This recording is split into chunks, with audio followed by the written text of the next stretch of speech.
I was in my senior year of high school. I wasn't the most tech-savvy kid there, but my friends loved to talk about the dark web and the Silk Road in particular. They said you could buy crazy things like organs in children. I had no idea how to even access the dark web, and when I would type in Silk Road, only fake websites would pop up displaying how the original website really looked like.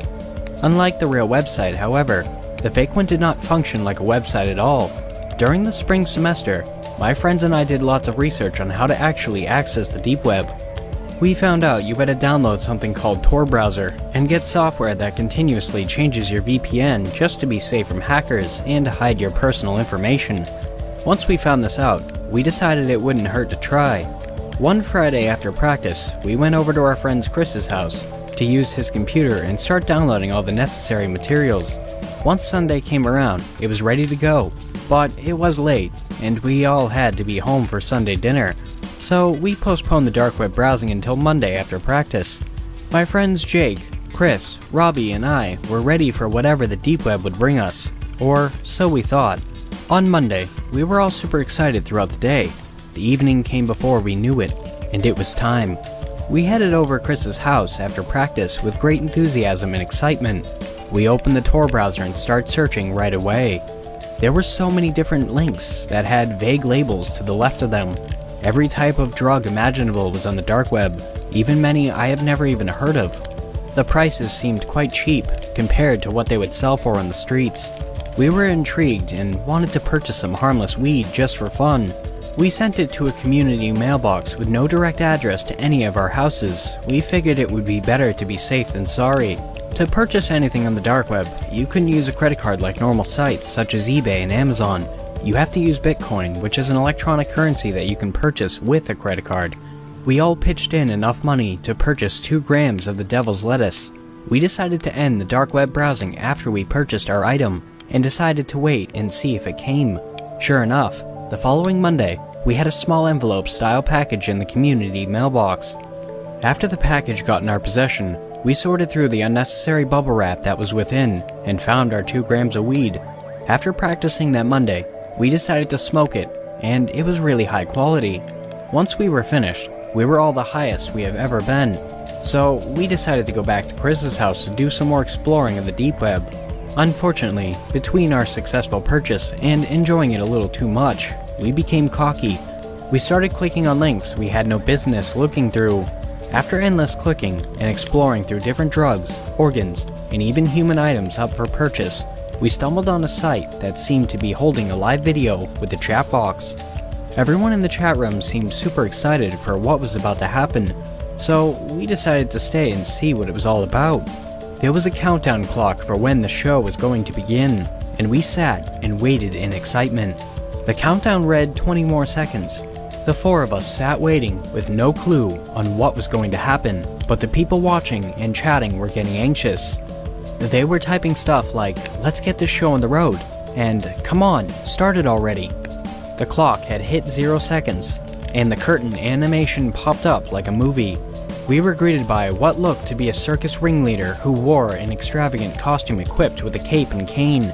He seemed to be in an all blacked out room with what seemed to have no exit points such as windows or doors. The only lighting was a dim red light that faintly illuminated the room. The 4 of us were eerily confused. The host of the show is great with his words and an excellent salesman as he encourages the viewers to keep donating Bitcoin with suggestions. At the time, we didn't think anything of the suggestions and demands these people were saying in the chat. We just kept watching. After about a 60-second intro, the host states, "Let us begin." A door began to swing open in the room, and a very large man walked in with a young, red-headed girl being pushed in front of him. The large man wearing an all-black suit then brings in a chair that seems to have leather wrist and ankle straps on it. This is when our buddy Jake said that he was getting a bad feeling about this whole thing, and that we should just shut it off. However, if you remember high school, you remember it being some of the most curious and adventurous years of your life, up to that age at least. Thus, we convinced him to continue watching. The large man forces the girl into the chair and straps her in. The host is reading the chat and donations and begins with the highest bidder. A user with the screen name of Applecorn36 with his suggestion first because he donated lots of Bitcoin, which in US dollars was equal to about $1,500. His suggestion was extreme. His donation read, "Break every one of her fingers and toes." Before the four of us could react, the large man had a large wrench in his hand, starting to swing with great force on this poor girl's digits. While this is happening on camera, Chris does something stupid. He begins to type things like, "You are all sick in the head. How could you enjoy doing this to another human being?" And the worst one yet, "We're going to call the cops."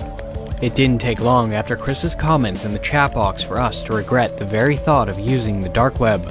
Chris tried to close the link and page we were on, but it wouldn't let him. He tried to force close the Tor browser, but that also didn't work. Immediately after trying that, a new chat box popped up on Chris's screen. The name read, "Admin." He sent a message within a few seconds of the box popping up. It read, "You made a huge mistake coming on our site, Chris." The fact that this random stranger knew our buddy's name freaked all four of us out. Unfortunately, this guy wasn't done. He went on to say he knew where Chris lived and that he had 2 sisters and a dog. We had no idea how this guy found out all of Chris's info, but this admin guy also knew his address. He said if he contacted anyone including our families about what he saw on the dark web, he would be sorry.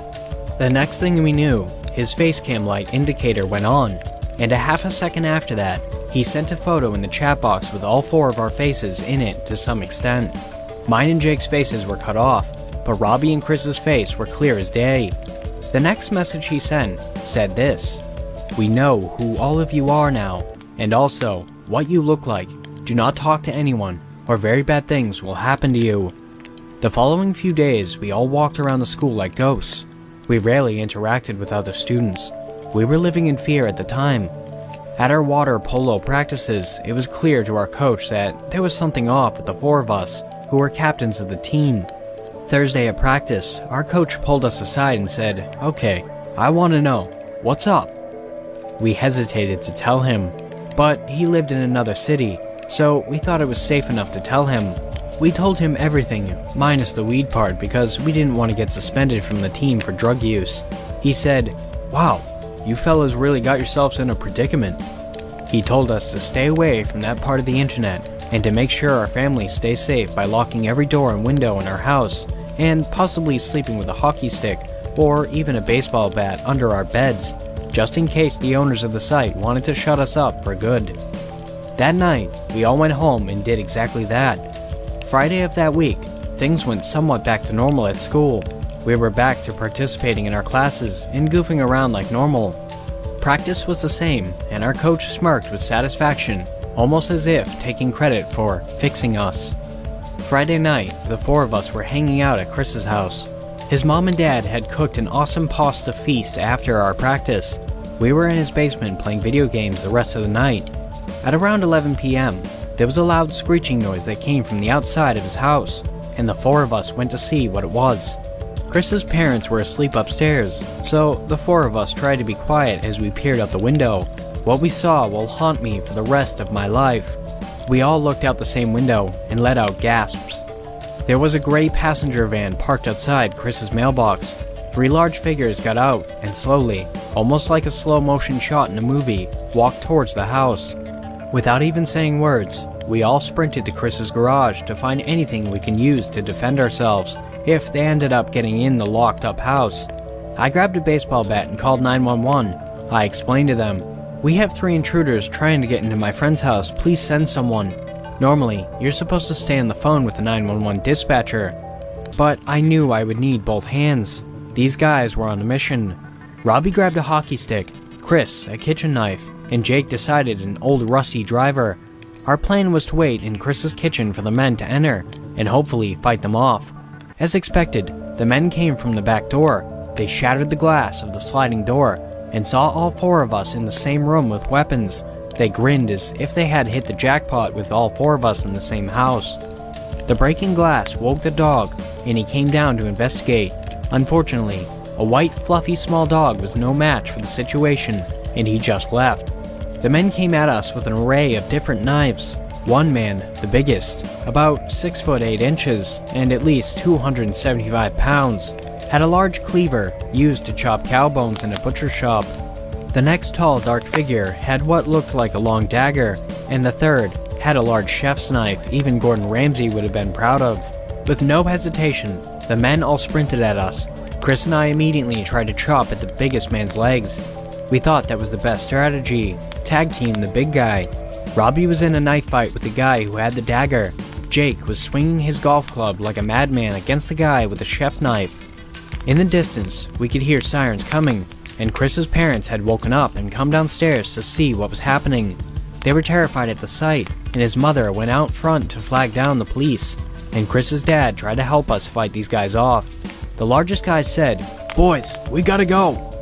All of them ran out the back door with limps. I guess we did a number on them. We were not unscathed, however. Chris and I each had pretty deep gashes from the cleaver. Jake had taken the large knife to the leg a couple of times, and Robbie did well in his knife fight, but he was cut pretty bad in the stomach. After our encounter with the intruders, we all thought it was necessary to tell the truth about everything that happened. The next few weeks, there were officers at all of our houses just in case there was another issue. I don't even think about what would have happened if the three of us weren't at Chris's house that night, but thankfully, we were. Since then, we have all moved on to college in various states, but when we come back home for breaks, we are still traumatized by the events of that night 3.5 years ago.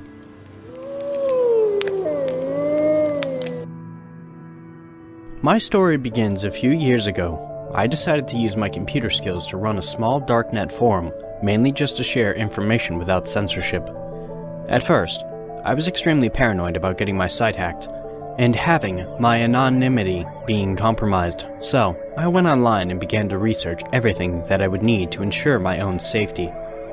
After countless days of scouring blogs, forums, and other material, I decided I was ready now. I didn't have any money, so I couldn't just buy a VPS and host the site offshore or whatever. So, I decided to use my old laptop.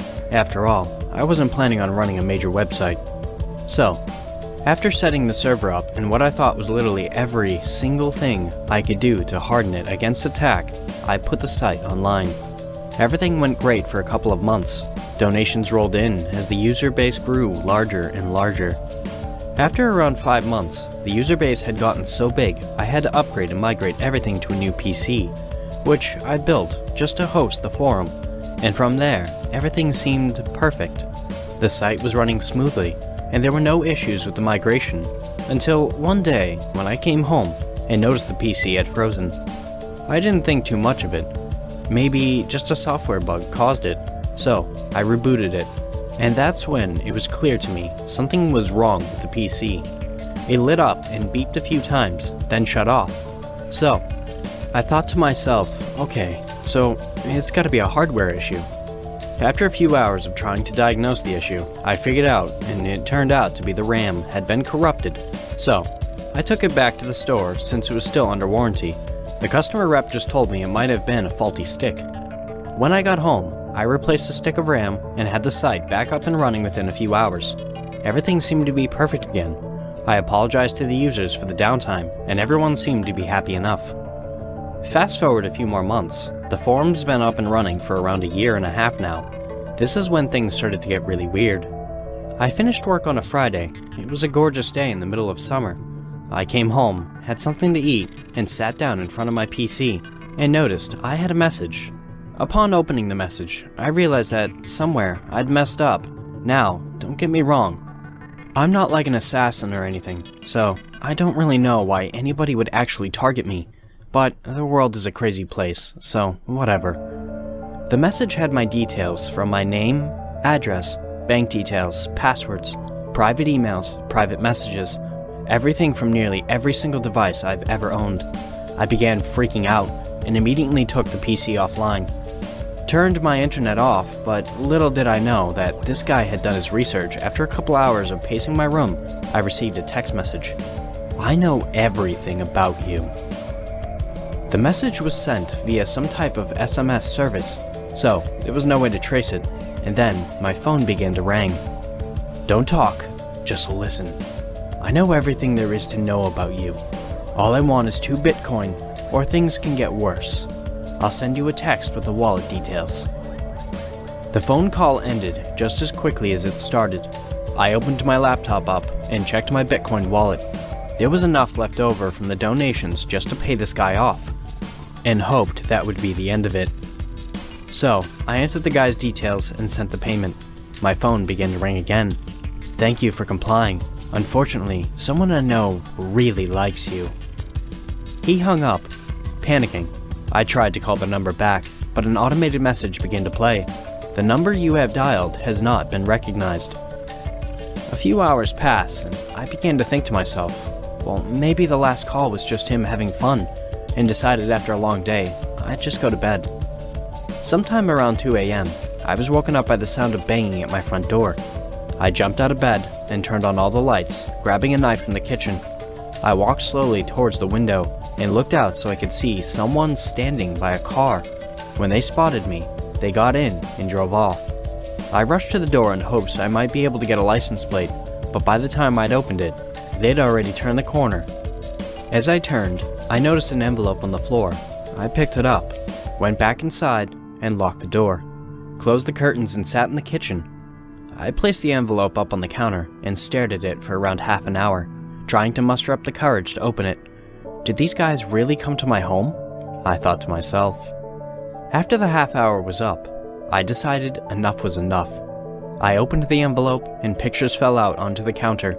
They were of me, sleeping. These guys had not only been outside my house, they'd been inside whilst I was sleeping. The images had been edited, and strange love hearts had been added next to me, so now I was sufficiently freaked out. I didn't go back to sleep that night, and when the sun broke the darkness, I decided to head to the police station and tell them everything. I hadn't broke any laws, so I hoped they would just help me, at least after hours of explaining everything to them. They told me there was nothing they could do, unfortunately. At this point, I had never felt so alone in the world. I was so scared of what this guy was planning for me.